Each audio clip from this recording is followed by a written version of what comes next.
Hi everyone, I'm Laura Gale Locke with your City 7 NewsNow update. The Wichita City Council recently declared April Child Abuse Prevention Month, so we brought in Cornelia Stevens. She is with the Kansas Children's Service League. She is the South Central Region Director. Cornelia, thanks for being here. Thanks for having me. Well, first, just explain a little bit about what you would like people to do this month. Well, April, as you said, is Child Abuse Prevention Month, and really we want people to just really embrace the idea of family, embrace their children, and awareness. We're trying to increase awareness of Child Abuse Prevention Month. The Kansas Children's Service League is the state chapter for Prevent Child Abuse America, and so one of our missions is really to protect and promote the well-being of children, and we want to do what we can to emphasize the importance of that. And we do have one activity that we talked about at the City Council meeting, which is our Family Fun Day, which is this coming Saturday at the Sedgwick County Zoo. It is from 12 to 4, and it's a regular admission at the zoo. But what we'll have there are opportunities for children to really just have fun with their families. We'll have a moonwalk and face painting and motorcycles there that the kids can sit on and take pictures with. We'll have Taekwondo demonstrations, just a lot of fun for families, just to really enjoy that family time. And that's a free event? And well, regular zoo admission does apply, but then all of the activities really come with that admission when they come into the zoo. That does sound like a good time. It is going to be a great time. On a little bit more serious note, tell me a little bit about the statistics and what you guys are seeing as far as child abuse in our area. What we know is that in an economic downturn, children are at more risk of being abused and neglected. What we've seen from 2010 to 2011 in the state of Kansas is a 21% increase in the number of substantiated abuse or neglect cases. And what triggers that really is an increase in stressors of the adults in the home or their caregivers. When we don't have food, when you don't have other resources to care for your family, if we're dealing with substance abuse, when we're dealing with domestic abuse, or even the parent's history of abuse or neglect, then that really heightens the risk for that child. And we see more of that in situations like we're in now, where we're having this economic downturn and we have more families that are struggling. And it would make sense that when you are dealing with a lot of stresses, you tend to kind of, the people that get the impact of that are those that are closest to you. And that's why we see that increased risk when there's an economic downturn. And so I would say that our trends certainly support that research. Okay, and then if somebody out there is wondering, what exactly constitutes abuse, what would you say? Because it's more than just hitting a child. It's more than just hitting a child. I mean, there's a variety, there's a variety of types of abuse. But what we really encourage people is not to try on their own to determine whether or not a child is being abused and neglected. If there is a concern, if you have a concern, SRS has a hotline 24 hours a day that people can call. It's 1-800-922-5330, and they can call the hotline. They can share their report. It's anonymous, so they don't have to give their name, and then SRS can make that investigation, and they can determine at that point if in fact there is a risk or something happening. We really don't want people to try to determine whether there is abuse or neglect unless they've had the training to be able to do that. That makes sense. Talk to me a little bit more about what your organization does. As I mentioned earlier, the Kansas Children's Service League is the state chapter for Prevent Child Abuse America, and one of our statements or slogans is that kids don't come with instructions. When I had my kids, they didn't give me a handbook that said, now this is what you do to raise your child. They basically gave me my children and then they said good luck, and so if you don't know, if you weren't raised in a household where maybe you had very clear boundaries, if you yourself had risks and factors growing up, then, or even just everyday traditional families, raising children is hard. I mean, that's a hard job. And so we have parenting groups, we have mental health services, we have home visitation programs. One of our programs, Healthy Families, is a program that is sponsored by Prevent Child Abuse America. And it goes into the home and actually provides parent support, starting prenatally, working with families before the baby's even born to make sure that they have access to medical care, to make sure that they have the cribs and the diapers and the things that they need need and that they understand the importance of the mother and the father's role, in the child's life. And we stay with them until the child is 3 to 5 years of age, going into their home, making sure that the child is developing appropriately, that as they have stressors, because unfortunately in life we have stressors, that it's not going to go away. And so, but it's how we deal with those stressors. And so helping them develop healthy ways of dealing with those stress situations is kind of the work that we do. We have Head Start programs. We have case management programs, just a variety of programs across the state to really support families. In our Prevent Child Abuse America division of our work, we have statewide services that are available. We have a 24-hour-a-day parent helpline, 1-800-CHILDREN, where at any time a parent can call 7 days a week. We have it available in English and Spanish, and they can ask a question, whether it's about potty training, or if it's about discipline, or if it's just about the child that has a sore throat and I don't know what to do, or the teenager that is making teenager kind of decisions. And you're trying to work with that. We have a lot of services that are available, people that can refer, out to those services, and we have people across the state answering the line that's able to really provide the access and the referrals to people. What we know is that when people can get the questions that they have answered quickly, then that stress factor reduces. It's when you don't know that the stress factor increases and heightens that risk. And so we want people to have answers to their questions as soon as possible. So that is one of the services that we have available. What kind of feedback are you hearing from some of the parents that you work with who've gone through and used some of your programs, or maybe the hotline? Well, I can say, we love talking about the success stories of families who, have everything to be able to make it.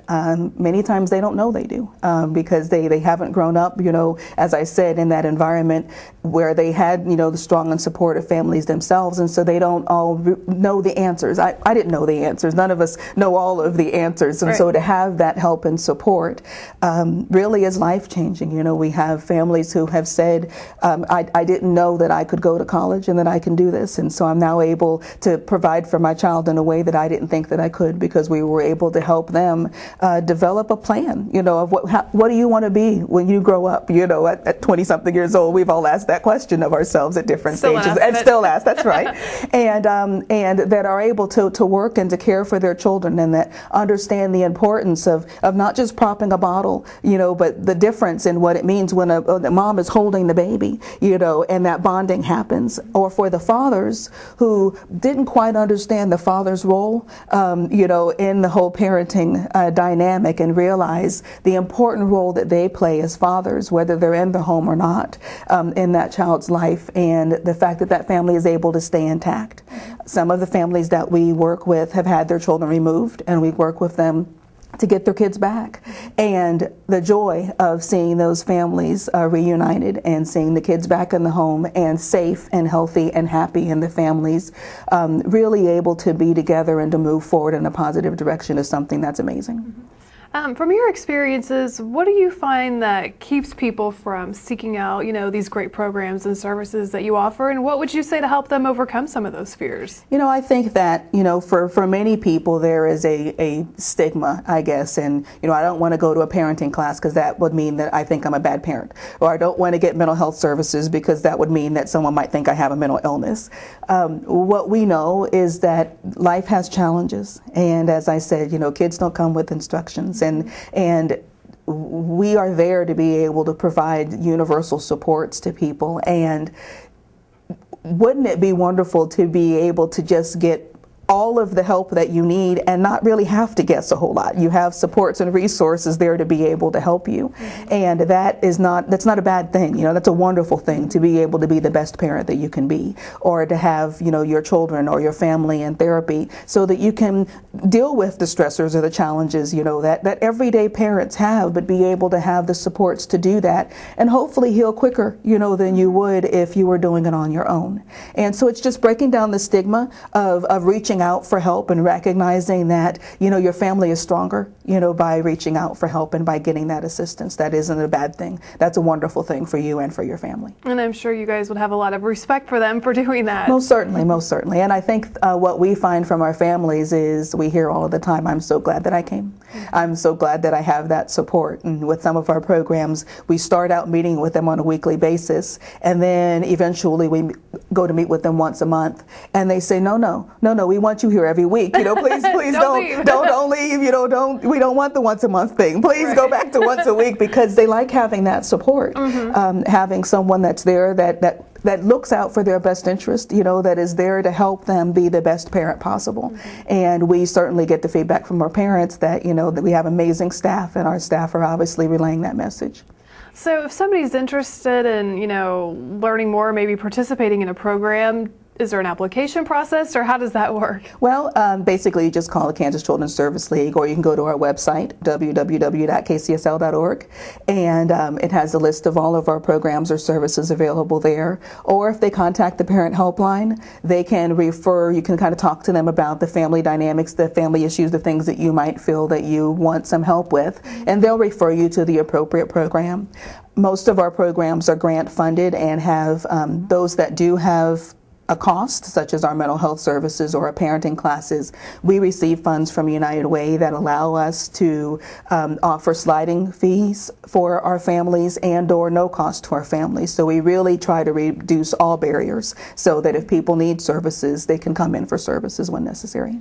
Before we let you go, when I was looking over some of your notes, I found one thing that was particularly interesting to me, and that was that, before a child turns 5, there's a lot of important brain development and things going on. Talk about that and how important it is to help those little ones. What we know is that critical brain development does happen before the age of 5, and so it's very important in the child's future to be able to have the attachment and the bonding and the nurturing household environment, because what research has found is that the lack of that ends up impacting the child years and years to come. And so what we really talk about is what's nationally called the protective factors, and really focusing on 5 areas of child development, of making sure that the well-being of children are taken care of.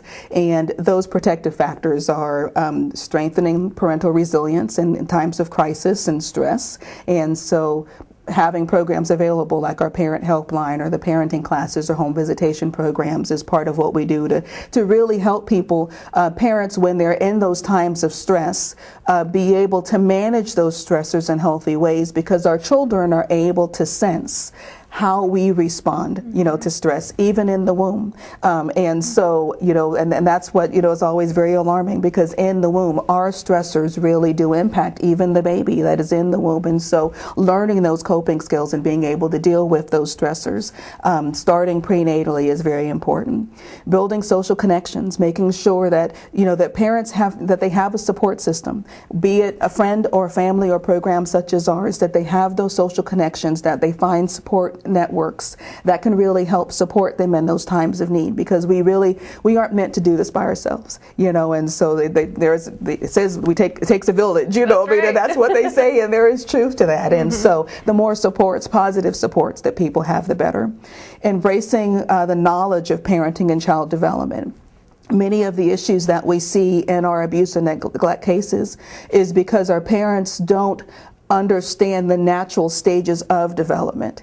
And so when you have a child that is not potty training, as quickly, as you would think he or she should, knowing when potty training is supposed to happen is part of the key. And knowing how long it takes, because for some it takes a while, for my kids it takes a while to make that happen. Or, when you have a child that is a teenager, and teenagers make some interesting choices sometimes, yes, and I know I did as a teenager, and you realize as a parent that that's what they're supposed to do, that they're trying to find themselves and find their independence, and that's what's supposed to happen. So having a clear understanding of all of those and the stages in development is very important.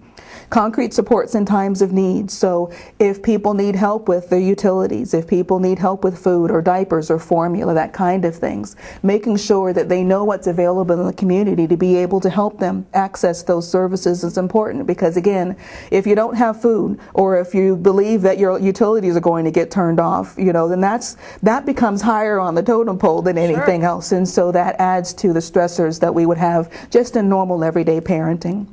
And then promoting nurturing and parent-child attachment.